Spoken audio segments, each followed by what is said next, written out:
நீங்கள் செய்யும் எல்லாமே தோல்வியில் முடிகிறதா? உங்கள் பணத்தையும் உழைப்பையும் கொட்டி கடைசியில் எதுவுமே நடக்கவில்லையா? வாழ்க்கை உங்கள் கையை விட்டு போய்விட்டது என்று நினைக்கிறீர்களா?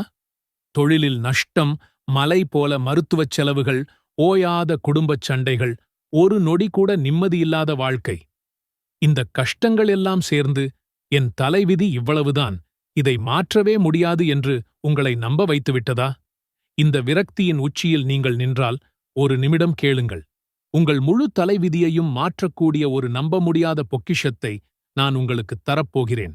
மலை போன்ற துன்பத்தை நொடியில் பனி போல உருக வைக்கும் ஒரு சக்தி வாய்ந்த திறவுகோலை நபி ஸல்லல்லாஹு அலைஹி வஸல்லம் அவர்கள் நமக்குத் தந்திருக்கிறார்கள். இந்த வீடியோவில் உங்கள் வாழ்க்கையின் போக்கையே மாற்றி நீங்கள் கனவில் கூட நினைத்துப் பார்க்காத வெற்றிகளையும் மன அமைதியையும் தரும் அந்த அற்புத துஆவைப் பற்றி நான் உங்களுக்குச் சொல்லப் போகிறேன். இது உங்கள் வாழ்க்கையின் இருண்ட பக்கத்தை ஒளிரச் செய்யும் இன்ஷா அல்லாஹ்.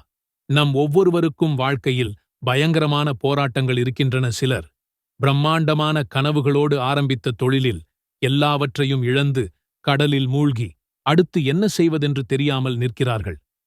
ராப்பகலாக உழைத்தது எல்லாம் அவர்கள் கண்முன்னாலேயே கரைந்து போனதை பார்த்து ஒவ்வொரு வினாடியும் நரக வேதனையில் இருக்கிறார்கள்.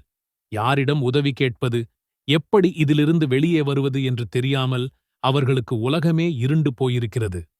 சில வீடுகளில் வெளியில் இருந்து பார்த்தால் எல்லாம் சூப்பராக இருப்பது போலத் தோன்றும். ஆனால் உள்ளே அது ஒரு போர்க்களம்.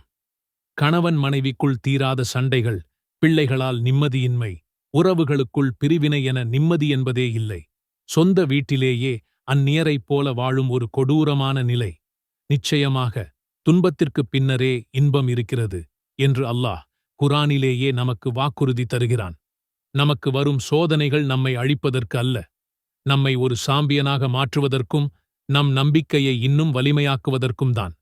அப்படியென்றால் நாம் யாரிடம் உதவி கேட்க வேண்டும்? நம்மையும் இந்த முழு உலகையும் படைத்த அந்த ஒரே ஒருவனிடம்தான். பலர் கேட்பார்கள், எல்லாம் ஏற்கனவே எழுதப்பட்டுவிட்டது என்றால் பிறகு எதற்கு துஆ? இது ஒரு $1 மில்லியன் கேள்வி. இஸ்லாமிய அறிஞர்கள் விதியை 2 வகையாகப் பிரிக்கிறார்கள்.